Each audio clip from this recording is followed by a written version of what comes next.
Hello friends, मैं हूं सन्मय प्रकाश और आप देख रहे हैं यूट्यूब चैनल सरकारी जॉब न्यूज़। शुरू करते हैं। करंट अफेयर्स इंपॉर्टेंट है आपके एग्जामिनेशन के लिए। क्वेश्चन होगा पहला, स्वतंत्र भारत के पहले मतदाता, पहले वोटर श्याम शरण नेगी, तो उनका निधन हो गया 5 नवंबर 2022 को। किस राज्य से थे वो? बहुत ही इंपॉर्टेंट क्वेश्चन है एग्जामिनेशन के लिए। आंसर होगा हिमाचल प्रदेश। उनका निधन हुआ है हिमाचल प्रदेश के कल्पा में, उनके पैतृक स्थान पर। कल्पा हिमाचल प्रदेश के किन्नौर जिले की एक बस्ती है और इनकी नेगी की उम्र 106 वर्ष थी। उनका जन्म हुआ था वहीं पर कल्पा हिमाचल प्रदेश में 1 जुलाई 1917 को। ओके, तो पहला और आखिरी वोट उन्होंने कब डाला? तो श्याम शरण नेगी, उन्होंने स्वतंत्र देश में अपना पहला वोट डाला था 1951 में। लोकसभा चुनाव हुआ था, उसमें वहाँ पर कल्पा मतदान केंद्र में वोट डाला था और उसके बाद वो घोषित तौर पर, चुनाव आयोग की ओर से घोषित तौर पर वो देश के पहले मतदाता बने थे। 2 नवंबर 2022 को अपना आखिरी वोट पोस्टल बैलेट के माध्यम से डाला था। ओके, हाल ही में। और उन्होंने हिमाचल प्रदेश विधानसभा चुनाव में के लिए 34 बार मताधिकार का प्रयोग किया हुआ है। श्याम शरण नेगी, उनकी अंतिम इच्छा क्या थी? हिमाचल प्रदेश में जो 12 नवंबर को वोटिंग होनी है और काफ़ी समय से अस्वस्थ चल रहे थे, तो उनकी अंतिम इच्छा थी कि फिर से वो मतदान करें और प्रशासन की मांग पर उन्होंने 2 नवंबर को उनके घर पे मतदान करने की सुविधा उपलब्ध कराई जाए, उन्होंने कहा था। तो इसी के बाद चुनाव आयोग ने शरण नेगी पर उनको बैलेट पोस्टल बैलेट के माध्यम से वोट डलवाया था। ठीक है, हिमाचल प्रदेश में चुनाव की प्रक्रिया चल रही है वहाँ पर, तो उनकी इच्छा थी कि आखिरी बार मैं वोट डालूं, तो 2 नवंबर को वो वोट डाल गए हैं। हालांकि वहाँ पर वोटिंग अभी आगे होने वाले वक्त में है। ठीक है, और 2014 के जो आम चुनाव हुआ था, लोकसभा चुनाव हुआ था, उस दौरान उनको ब्रांड एम्बेसडर भी बनाया गया था चुनाव आयोग के द्वारा। निधन के बाद पूरे राजकीय सम्मान के साथ उनकी अंतिम विदाई दी गई है उन्हें। हिमाचल प्रदेश की बात हो रही है, राजधानी क्या है? शिमला, और धर्मशाला भी है। और गवर्नर कौन है? राजेंद्र विश्वनाथ अर्लेकर। मुख्यमंत्री इस वक्त हैं जयराम ठाकुर। अगला क्वेश्चन लेते हैं। Track Asia cup 2022 cycling tournament की मेजबानी भारत का कौन सा राज्य करेगा? कब आयोजन होना है? इसी महीने होना है। आंसर होगा केरल। तो ये कब से कब तक होगा? 25 नवंबर से 28 नवंबर तक केरल में आयोजित किया जाएगा। 25 देश हिस्सा ले रहे हैं इसमें, एशिया से जुड़े हुए। लगभग 200 साइकिलिस्ट इसमें पार्टिसिपेट करेंगे। पहली बार आयोजन केरल में होने जा रहा है। ठीक है, और ख़ास बात है कि पेरिस ओलंपिक जो होना है 2024 में, उसके लिए जो साइकिलिस्ट हैं उनका चयन होगा एक तरह से। वहाँ जो परफॉर्मेंस होगा उसी के जरिए वो ओलंपिक में जो है वहाँ जा पाएंगे। ठीक है, जो परफॉर्मेंस होगा उसी के आधार पर। तो ये जो आयोजन है इंडिया में करवा रहा है साइकिलिंग फेडरेशन ऑफ इंडिया, भारतीय साइकिलिंग महासंघ। स्थापना कब हुई थी? 1948 को। हेडक्वार्टर न्यू दिल्ली में है। और केरल की बात करें, राजधानी है तिरुवनंतपुरम। गवर्नर है आरिफ मोहम्मद खान और मुख्यमंत्री हैं पिनाराई विजयन, पी विजयन। आगे बढ़ते हैं, अगला क्वेश्चन लेते हैं। एजुथाचन पुरस्कार 2022 के लिए किसे चुना गया है? किन्हें मिल रहा है? आंसर होगा सेतु। इनका जो पूरा नाम है वो ए सेतु माधवन है, लेकिन उनको जाना जाता है सेतु के नाम से। मलयालम कथा और लेखककार हैं और उनको ये अवार्ड दिया जा रहा है। ये केरल सरकार का प्रतिष्ठित अवार्ड है, एजुथाचन पुरस्कार। ठीक है, मलयालम भाषा और उस साहित्य में योगदान के लिए ये अवार्ड दिया जाता है और इनको भी, सेतु को भी इसी के लिए चुना गया है। इस अवार्ड की घोषणा भी इसी महीने नवंबर में केरल के जो संस्कृति मंत्री हैं VN वसावन, तो उन्होंने ही की है। इस अवार्ड के बारे में और बात कर लें तो इसकी जो शुरुआत हुई थी 1993 में हुई थी। एजुथाचन जो है वो केरल साहित्य अकादमी के द्वारा ये पुरस्कार दिया जाता है, एजुथाचन पुरस्कार। ठीक है, और ये जो नाम है वो एजुथाचन के नाम पर है। उनको माना जाता है कि ये मलयालम भाषा के जनक थे। तो इस अवार्ड में 5 लाख रुपए नगद और प्रशस्ति पत्र दिया जाता है। ठीक है, इंपॉर्टेंट बात ये रही। आगे बढ़ते हैं, अगला क्वेश्चन लेते हैं। किस राज्य ने नवंबर 2022 में citizen engagement and communication programme launch किया है? आंसर होगा मेघालय। मेघालय के मुख्यमंत्री कौन है? कॉनरैड के संगमा। तो उन्होंने ही इसी महीने तुरा वेस्ट गोरा हिल्स जिले में ये citizen engagement and communication programme launch किया है। इसका क्या उद्देश्य है? तो इसका उद्देश्य यही है इस प्रोग्राम का कि सरकार सभी योजनाओं को ज़मीनी स्तर पर पहुंचाना चाहती है ताकि जो शासन है उसके सभी पहलुओं पर सुधार हो सके। तो कैसे ये कार्यक्रम तमाम जो गवर्नमेंट की ओर से चलाए जाते हैं, जन कल्याणकारी, वो सब पहुंच पाए, जनता तक सीधे पहुंचे, और उसके बारे में जागरूकता भी फैलाना है लोगों के बीच में कि ये सब प्रोग्राम चल रहा है, ठीक है, ताकि योजनाओं का लाभ आसानी से उठा सकें। तो इसलिए ये जो प्रोग्राम है वो चलाया जा रहा है। तो मेघालय की बात कर लें, राजधानी का शिलोंग है। गवर्नर कौन है? BD मिश्रा।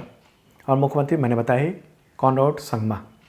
अगला क्वेश्चन लेते हैं। पुरुष एशियाई टीम स्क्वैश चैंपियनशिप 2022 के फाइनल में किस टीम को हराकर भारत ने पहली बार गोल्ड मेडल जीत लिया? इंपॉर्टेंट बात है, पहली बार हो रहा। आंसर होगा कुवैत। कुवैत को हराकर जीत लिया है। 2-0 से हराया इंडिया ने और जीता है। इससे पहले इंडिया 2021, 2012, 1981, 1981 वहाँ उसमें सिल्वर मेडल जीता था और 7 बार ब्रॉन्ज मेडल भी जीत चुका है इंडिया। लेकिन अभी क्या हुआ है, पहली बार एशियाई टीम स्क्वैश चैंपियनशिप 2022 जो हुआ है उसमें इंडिया ने गोल्ड मेडल जीता है, ठीक है। और ये कहाँ पर आयोजन किया गया था? तो दक्षिण कोरिया में किया गया था आयोजन। 21 ये संस्करण था, 31 अक्टूबर से 4 नवंबर तक। तो इस जीत में, इंडिया की जीत में रमित टंडन और सौरभ घोषाल उनका अहम योगदान रहा है। तो पुरुष एशियाई टीम स्क्वैश चैंपियनशिप में इंडिया को गोल्ड मेडल मिला। सिल्वर किसे मिला? कुवैत को मिला। और ब्रॉन्ज मेडल मिला है हांगकांग और मलेशिया को। अगर हम बात करेंगे महिला एशियाई स्क्वैश टीम चैंपियनशिप में, तो इंडिया ने महिला टीम में ब्रॉन्ज मेडल जीता है, ठीक है। और सेमीफाइनल में इंडिया ने मलेशिया को 1-2 से हराया। तो अगर हम महिलाओं की बात करेंगे, महिला स्क्वैश टीम स्क्वैश में, तो वो गोल्ड मेडल मिला है हांगकांग को, सिल्वर मेडल मिला है मलेशिया को और ब्रॉन्ज मेडल इंडिया और दक्षिण कोरिया को मिला है शेयर्ड। आगे बढ़ते हैं, अगला क्वेश्चन लेते हैं। उससे पहले आपको इन्फॉर्म कर दूं कि अब तक का total current affairs PDF available है आप सबके तमाम एग्जामिनेशन के लिए, शानदार ढंग से बनाए जाते हैं। और ये जो PDF है वो ख़ास बात है कि उसमें एवरी MCQ साथ में डिटेल और लिंक भी होता है, ताकि अगर आप कोई कंटेंट का वीडियो देखना चाहते हैं, उसको और विस्तार से समझना चाहते हैं, तो वो वीडियो क्लिक करते ही ओपन हो जाएगा और वो देख सकते हैं। तो ख़ास तरीके से आपके लिए करंट अफेयर्स का PDF है, एग्जामिनेशन में बहुत काम आ रहा है लोगों के, आपके एग्जामिनेशन में भी काम आ सकता है। और ये ले सकते हैं आप 1 ईयर के मेंबरशिप के जरिए। मेंबरशिप की कीमत मात्र 150 रुपये है और 1 साल तक आपको PDF का अपडेट लगातार मिलता रहेगा, ठीक है। और इसके साथ साथ टेस्ट सीरीज़ में हिस्सा ले सकते हैं तमाम एग्जामिनेशन के, और मॉक टेस्ट में भी हिस्सा ले सकते हैं, और बुक्स पे छूट भी मिलते हैं। डिस्क्रिप्शन चेक कर लेना, बहुत ही इंपॉर्टेंट है। अगला क्वेश्चन लेते हैं। एशियाई महाद्वीपीय शतरंज चैंपियनशिप 2022 के ओपन कैटेगरी में एशियाई चैंपियन कौन बना? एशियाई चैंपियन कौन बना है? जीत किसने हासिल की? आंसर होगा आर प्रज्ञानानंद, ठीक है, आर प्रज्ञानानंद। अगला क्वेश्चन इससे रिलेटेड है। एशियाई महाद्वीपीय शतरंज चैंपियनशिप 2022 के महिला वर्ग में एशियाई चैंपियन कौन बना है? यहाँ बात हो रही है महिला वर्ग की। पिछला क्वेश्चन क्या था? ओपन वर्ग में था। आंसर होगा इसका PV नंदीधा। PV नंदीधा। एशियाई ये महाद्वीपीय शतरंज चैंपियनशिप, इसका आयोजन न्यू दिल्ली में किया गया था।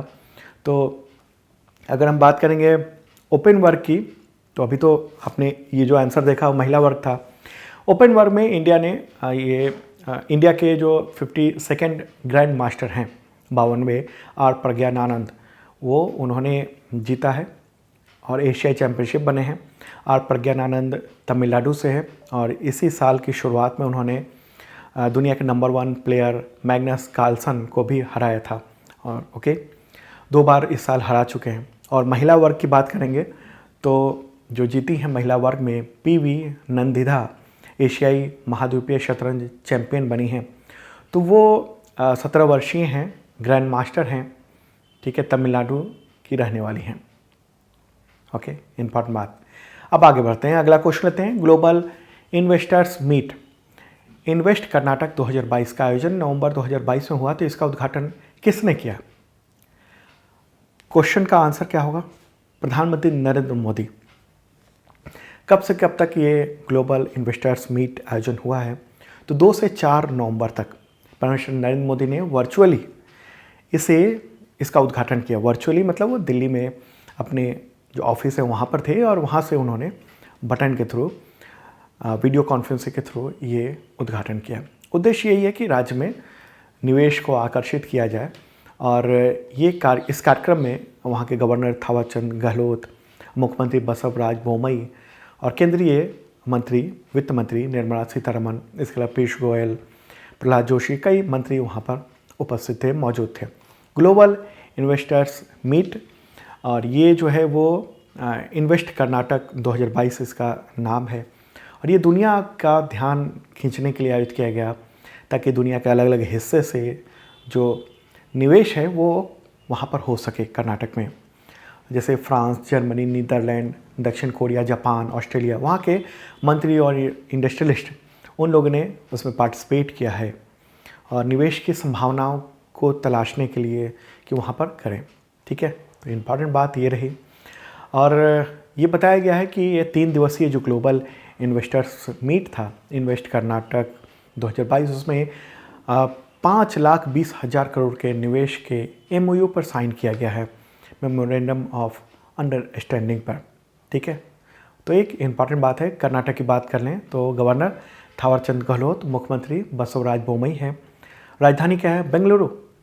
अगला क्वेश्चन लेते हैं, किस भारतीय शास्त्रीय गायिका को नवंबर 2022 में फ्रांस का सर्वोच्च सम्मान chevalier de l'Ordre des arts et des, ये फ्रेंच नाम है इस अवार्ड का, तो वो मिला है? आंसर होगा अरुणा साईराम।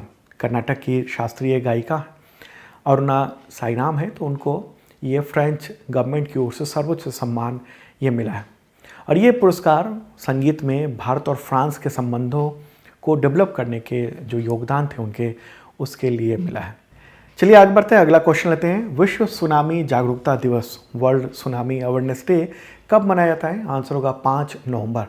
सुनामी के बारे में जागरूकता बढ़ाने के लिए और जो जोखिम है, खतरे हैं सुनामी की वजह से, उसको कम करने के लिए, नए आइडियाज शेयर करने के लिए दिवस मनाया जाता है। 2022 की थीम क्या है? हर सुनामी से पहले प्रारंभिक चेतावनी और प्रारंभिक कार्रवाई, यानी early warning and early action before every tsunami.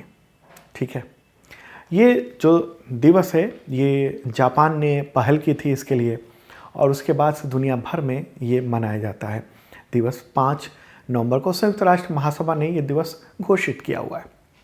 आगे बढ़ते हैं, अगला क्वेश्चन लेते हैं। राष्ट्रीय कैंसर जागरूकता दिवस यानी नेशनल कैंसर अवेयरनेस डे कब मनाया जाता है? आंसर होगा 7 नवंबर को। तो WHO के अनुसार कैंसर जो है वैश्विक स्तर पर मौत का दूसरा बड़ा कारण है और ये ज़रूरी है इसके बारे में जागरूकता फैलाना। तो इसी वजह से ये दिवस भी इंडिया की ओर से ये घोषित किया हुआ है, राष्ट्रीय दिवस। और इसे घोषित किया था 2014 में, जब उस वक्त के केंद्रीय स्वास्थ्य परिवार कल्याण मंत्री डॉक्टर हर्षवर्धन थे, उस वक्त थे डॉक्टर हर्षवर्धन। तो उन्होंने ही ये ऐलान किया था कि 7 नवंबर को हर साल ये राष्ट्रीय कैंसर जागरूकता दिवस के रूप में मनाया जाएगा। तो मनाया जा रहा है और इस साल भी मनाया गया है। चलिए आगे बढ़ते हैं, अगला क्वेश्चन लेते हैं। और हाँ, उससे पहले आपसे पूछ लूँ कि अभी केंद्रीय स्वास्थ्य मंत्री कौन है? आप कमेंट बॉक्स करके बताएंगे, कमेंट बॉक्स में केंद्रीय स्वास्थ्य मंत्री कौन है, पूरा नाम लिखना है आपको। ठीक है, अगला क्वेश्चन लेते हैं। शिशु संरक्षण दिवस कब मनाया जाता है? आंसर होगा 7 नवंबर को। ये दिन शिशुओं के जीवन को बचाने और पर्याप्त सुरक्षा देखभाल के बारे में जागरूकता पैदा करने के लिए ये दिवस मनाया जाता है। ठीक है, इंपॉर्टेंट बात। तो दोस्तों ये था महत्वपूर्ण क्वेश्चन। कैसे लगा कमेंट बॉक्स में बता सकते हैं आप, और मेंबरशिप देखिएगा, आपकी एग्जामिनेशन में बहुत ही काम आएगा। अब मिलते हैं कल ताज़ा तरीन करंट अफेयर्स के साथ।